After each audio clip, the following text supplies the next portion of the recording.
Shalom, selamat pagi. Kita bertemu kembali dalam renungan hari Senin tanggal 11 Juli 2022. Jangan bergantung pada manusia karena mereka mudah berubah-ubah seperti arah angin. Mari kita berdoa. Ya Tuhan, Allah Bapa di surga, terima kasih penyertaan dan kebesaran-Mu menjadikan hidup kami hidup yang penuh dengan sukacita. Sertai dan pimpin hidup kami hari ini Tuhan, agar kami beroleh kemenangan dan sukacita. Dalam nama Tuhan Yesus kami berdoa. Amin. Firman Tuhan Yeremia 15 ayat 18a.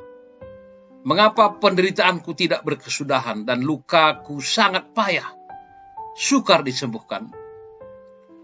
Saudaraku, studi yang dilakukan oleh BBC Loneliness Experiment di Inggris menunjukkan bahwa fakta kesepian sering diidentikan kepada warga lansia.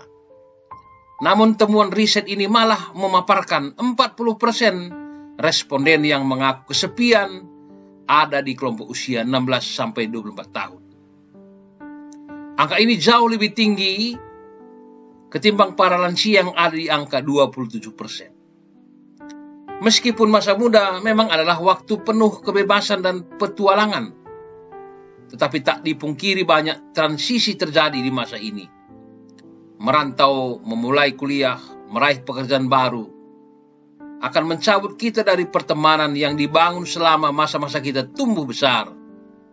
Ini membuktikan kesepian adalah perasaan manusiawi yang dialami oleh siapapun, bahkan nabi sekalipun.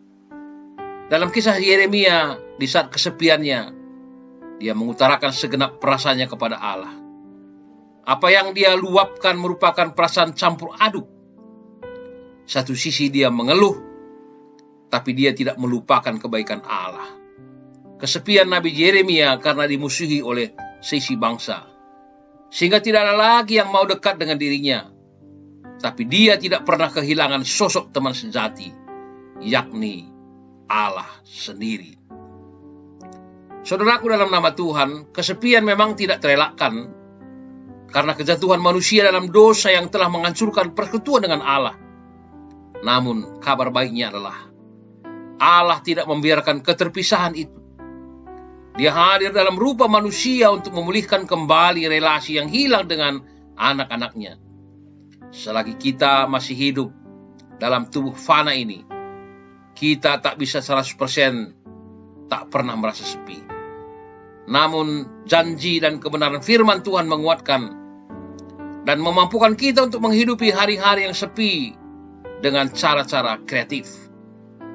Bukan dalam kemurungan dan semakin mengisolasi diri, tetapi dengan semangat baru bahwa kita disertai Allah dan tidak pernah hidup sendiri. Kebenaran ini ditandai bahwa Yesus sudah menggantikan posisi kita, agar Tuhan tidak lagi memalingkan wajahnya. Kita tidak pernah berjalan seorang diri. Tuhan selalu ada bersama-sama dengan kita dalam musim apapun. Ingatlah bahwa perasaan tertolak di lingkungan keluarga, patah hati, kecewa, sakit penyakit, kemiskinan, bahkan maut sekalipun tidak akan mampu memisahkan kasih Tuhan dalam hidup kita. Maka berhenti membiarkan pikiran negatif. Usirlah sebelum dia bertumbuh menjadi virus yang semakin mematikan. Ketahuilah kebenaran Allah yang memerdekakan hidup. Janganlah berlari-lari menjauh, tetapi berlarilah mendekat kepada Tuhan. Maka dia akan memuaskan jiwa kita, dan dalam kesendirian kita tidak pernah sendirian. Jadi tetaplah hidup dalam kebenaran sejati, sebab Allah selalu memberi penghiburan di tengah-tengah kehidupan kita. Amin. Nyanyian rohani kita, jika jiwaku berdoa kepadamu Tuhanku. Menjuah-juah, salam sehat, Tuhan memberkati kita pada hari ini.